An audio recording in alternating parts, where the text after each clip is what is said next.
Hey y'all, happy Sunday.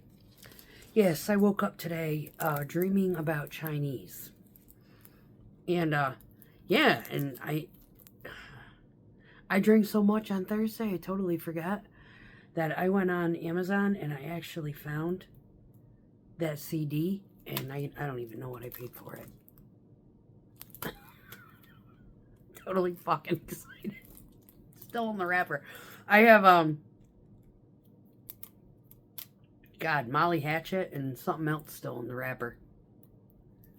I think. In a box. In there somewhere. Yeah, I used to have probably about 30 CDs. Like, when I go across, when I drive across country or whatever, I'd look for, like, new music at the truck stops and stuff. And they'd all end up in the console. Yeah, I'd buy like 2 or 3 CDs every time I ended up with a stack by the time I got there. New stuff. Anyway, it's Sunday. I basically spent 4 days doom scrolling and cleaning. That was my weekend. The sun has finally come out, but it has rained so badly these last 3 days that, yeah, I'm not getting the mower out. I'm not even going to try. It will be like trying to fucking mow, and all I'll be doing is creating pesto. It's disgusting. Yeah, we don't do it. But anyway, there's a few like weird things like shorts that I ran across, and one of them I find it's like, this is how the narrow-minded perceptions of situations create the libtard. And it's a completely unrelated topic, but this one, Emily King. I usually like some of her stuff because there are, gold digging women out there who, you know what, you reap what you sow, okay? However, this particular short that she just came out with, and it's a 2-parter, and it's funny as hell, and I'm laughing, and I'm kind of like, I'm on the girl's side on this one, Some of them I'm like, yeah, bitch, you don't deserve that guy. And then this one, I'm laughing. And here's why. Because I can completely resonate. So what it was is that this woman, she gets up in the morning and she gets down to her kitchen. And the milk's been left out. The counter is full of shit. Nothing's been picked up. And she's looking around, and she takes the milk, she opens it, she smells it, and it smells like it's gone bad. Now, God knows how long it's been sitting there, right? So, she takes it and she drops it into the garbage bin, right? And then she's like, she takes it out of the garbage bin, puts it back in the refrigerator. Fuck yes. And then, of course, he gets mad because the next time he goes to make a fucking protein drink or whatever so he can stack and go to the gym or whatever, it's sour. Well, he's the one who left it out, right?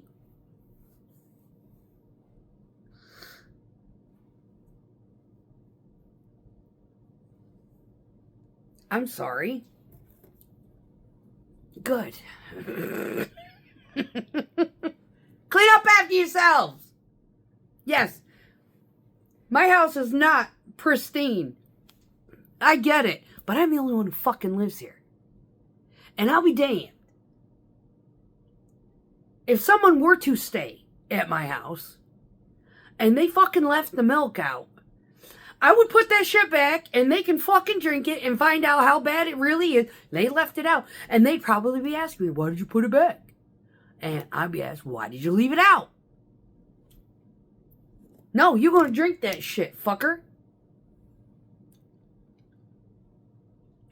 Or, hop your ass in a car and go get me a new fucking gallon of milk.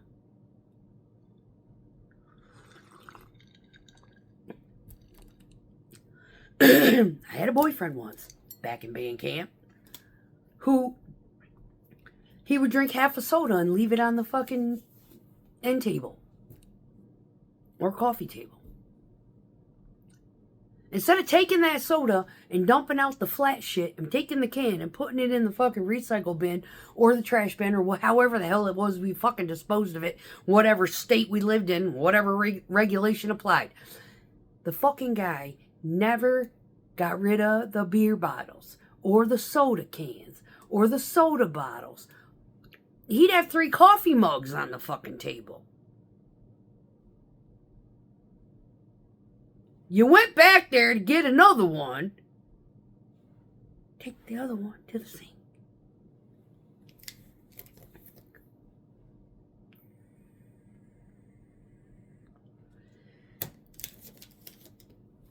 He would literally, like, if he cooked dinner, he would destroy the kitchen. I mean, like, literally, fucking destroy the kitchen. And it would take hours for us to clean the fucking kitchen. Together. Me, I mean, and we had a dishwasher. I got 9 times as much shit in this kitchen. I mean, I could probably do a little bit different configuration of sorts. Probably make more sense. However, kind of space limited at the moment. Got lots going on in here. But the whole point is I could cook 5 times in 1 week. And the funk that I accumulate in a 1 week period is less than what this guy would do in 1 day.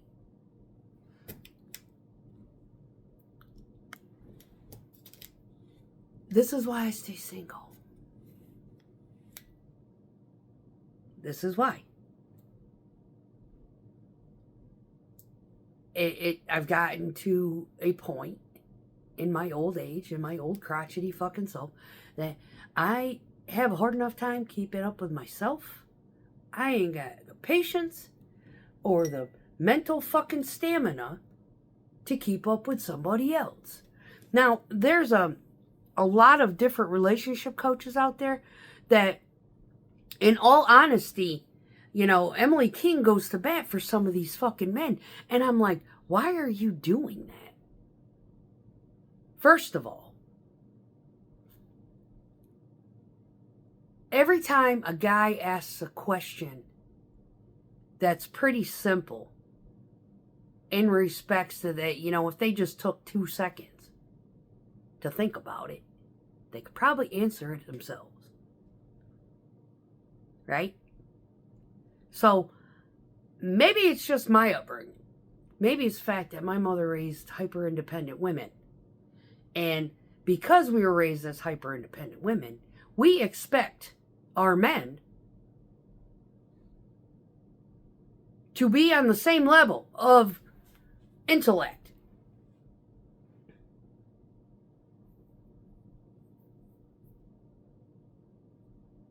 Maybe. Right? So, and then, you know, there is that factor, like, yeah, I know how to do it, but, you know, should I be doing it myself? Like the douchebag. The narcissist. You know? He literally never offered to fucking do my oil change for me. I was up there doing my shit myself. Never offered to do mine for me. Ever. But he come weed whack the yard. And the only reason he come weed whack the yard is because he couldn't stand it. I didn't give a fuck. I don't like weed whacking. It takes a lot for me. It's like, I do it like twice in a summer. Because it just gets old. I can't stand it. I mean, unless I have an electric start, and I don't have an electric start. I haven't bought an electric start. Someone wants to buy me an electric start? Yeah, I'll be all for it. You know, get out there and whack around for a little while because it's easier. But I have one with a fucking saw blade on it, like that big. Yeah, I just don't fucking like landscaping. I am not a landscaper. I don't find anything therapeutic about it. It's hot, it's sweaty, it's sticky, it's nasty. There's fucking bugs and ticks. Not that I'm afraid of bugs, but I certainly don't fucking like ticks. And yeah, and I just don't want to deal. It takes a lot out of me to get out there and pick fucking raspberries and blackberries. And those are my burdens. I got fucking maypops growing like crazy out there right now. They're trying to take over the neighborhood. They pretty much harvest themselves. I wait for them all to fall off the vine and then I go pick them up. Anyway, the point is that there are certain things that I don't mind doing and there are certain things that I cannot stand doing. And even though putting the milk back in the fridge or just throwing away the sour shit is probably just as easy, it's a principle. It's principle to the fact that the motherfucker should have put it back himself. Point 1.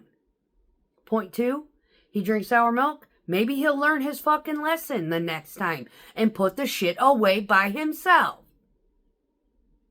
I used to wake up with cluster bee milkshake in the morning. And he would literally gotten on a drunken munchie fest and it looked like a fucking squirrel had gone through the cupboards. The counters would be totally fucking wrecked.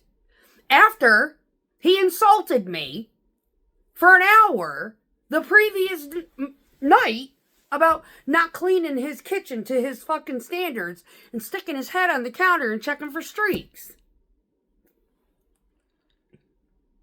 See where my motivation factor come into play? You know what? A little bit of clutter ain't hurting nobody.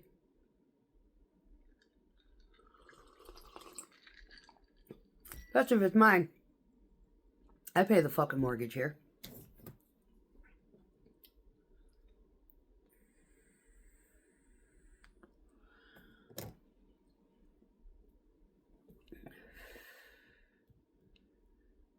But if you're going to leave a mess like that, after you gripe about it being not spotless, yeah, that's psychological fuckery right there. And it's rude. That guy could have put the fucking milk away himself. So yeah, is she teaching him a lesson? Fuck yeah. And then he got pissed off about it. I would have been laughing at his ass. I was like, maybe you should have put it away by yourself. And then he was like, why didn't you sniff it first? Oh yeah, I did. I didn't smell nothing. Not my problem. You leave it out, I'll put it away. You're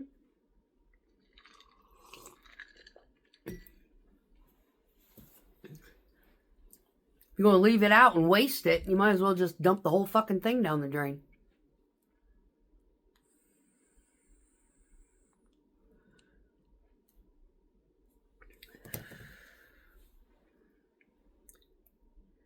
Yeah, there are, I'm sure my, the one that used to leave the beer bottles and shit everywhere, like a slob, not the same guy. Narcissistic X and that guy are two totally different people. But yeah, they, Bottle Boy, his mother came up to, because we were staying with her for a while, and he would leave. He had probably like 7 Coke cans that were like had a little bit in them, although different variations of stuff left in them, and beer bottles, and they were literally like Tetris on this one end table. Mine had nothing because I would take mine and take it downstairs, throw it in the trash or the recycle thing, rinse it out, whatever, put it in the recycle, and then get me another one. I do that now. I take one, I bring it over to the sink, set it on the fucking counter. So I can keep track of how many I've had. But then at the next morning, when I get up in the morning, I empty them all out. I throw them in the bin.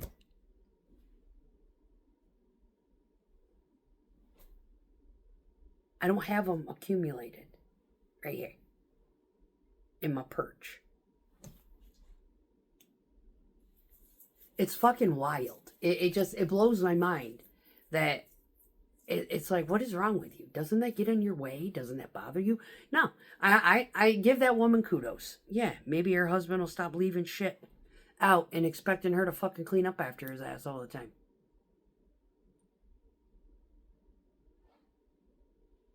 Yeah.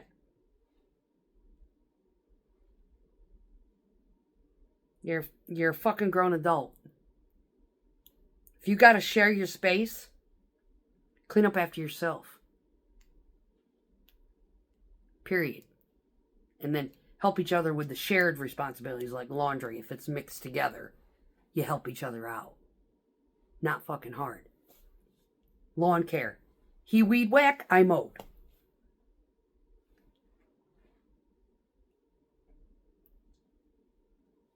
Don't. Oil changes? I did my own. He did his own. There you go.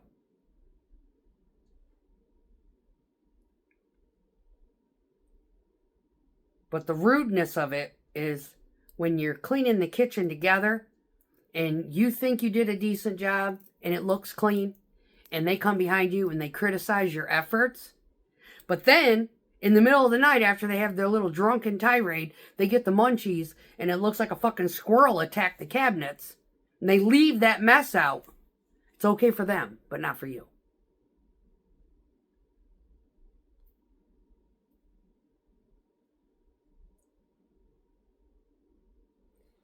That's the psychological abuse. That's the emotional abuse.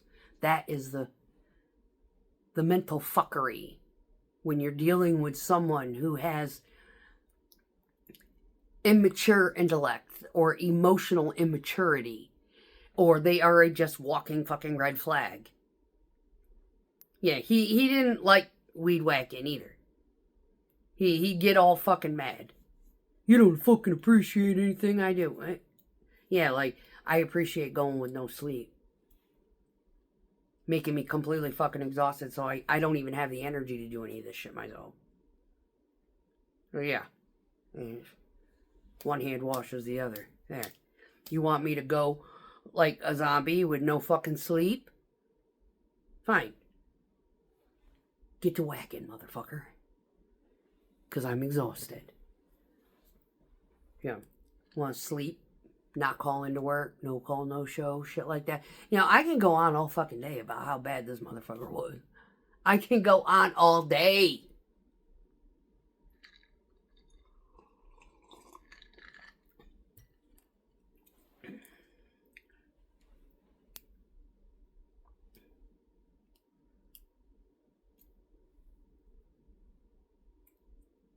I remember my first ex-husband when he yelled at me for just adding a teeny bit extra oregano to the spaghetti sauce.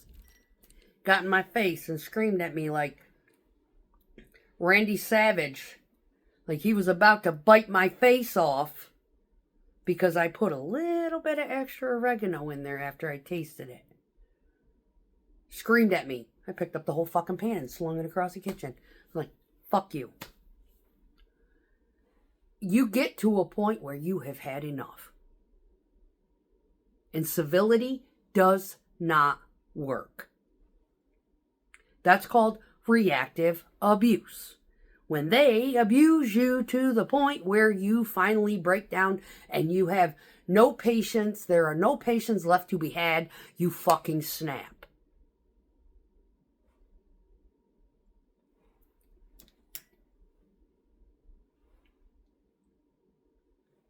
Bottle Boy's mother had said, why does that end table look like that? I said, oh no, ask your son.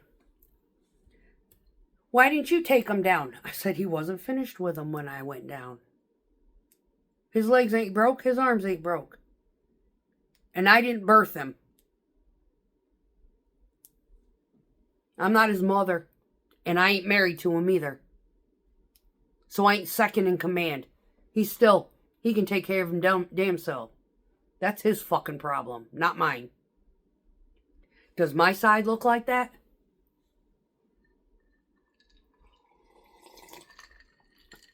Apparently he still needs a mommy. And it ain't fucking me. And I walked out. She was pissed. Yeah, we moved out about a week later. Yep. Yep. And we moved into a place that was so fucking small, there was no room for him to be a slob. Mm-hmm.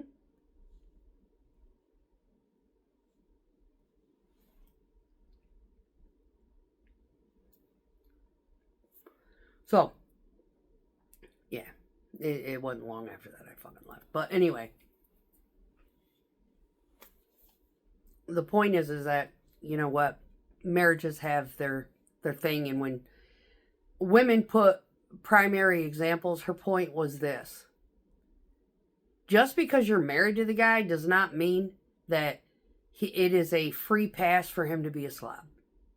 It is not a free pass with the expectation that you need to clean up after him when he decides to be a lazy, negligent fuck. No.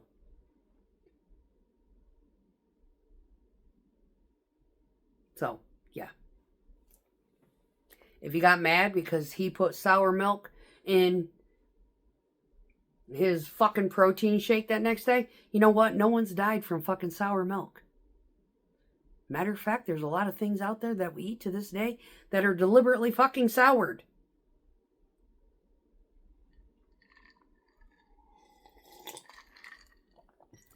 Shit, I think they drink sour milk in fucking Mongolia. Yeah, your tummy might be a little upset because it ain't used to that kind of bacteria, but you won't die from it. That I can assure you. Well, if it start growing. But 6 hours on the counter, yeah.